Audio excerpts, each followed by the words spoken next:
Now, members of the GOP who aren't here for the inaugural festivities today in Palm Beach County gathered today to watch the inauguration. They were there together. Rachel Perry joined them. And Rachel, we heard about those executive orders, and I'm sure there were some pretty strong and probably exuberant reactions to some of what already took place today in the first hours of this new Trump presidency. Well, Todd, we asked them which of those promises they value most. The majority said immigration and the economy, but we also heard a lot about hoping he'll be able to bring the country back together again.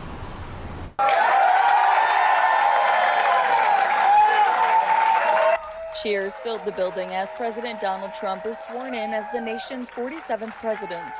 It's his chance. He was duly elected by the American people in this country. He needs to be given the opportunity to serve and do what he said he was going to do. Carl Castillo is the newly elected chairman of the Republican Party of Palm Beach County. Now, the White House put out a release Monday outlining President Trump's America First priorities. Of those include the following. President Trump will take bold action to secure our border and protect American communities. This includes ending Biden's catch and release policies, reinstating Remain in Mexico, building the wall, ending asylum for illegal border crossers, cracking down on criminal sanctuaries, and enhancing vetting and screening of aliens. Writing all agencies will take emergency measures to reduce the cost of living, and President Trump will announce the America First trade policy. WPBF 25 News asked Castillo and several other attendees which of the president's promises they value most. Immigration and the economy took first place. Freeing up the oil industry, making sure that we free up our economy with the heart blood of the economy, which is oil, and it always has been. Number one, close the border. Can't have open borders. Without borders, you don't have a country. Deport the illegal criminals.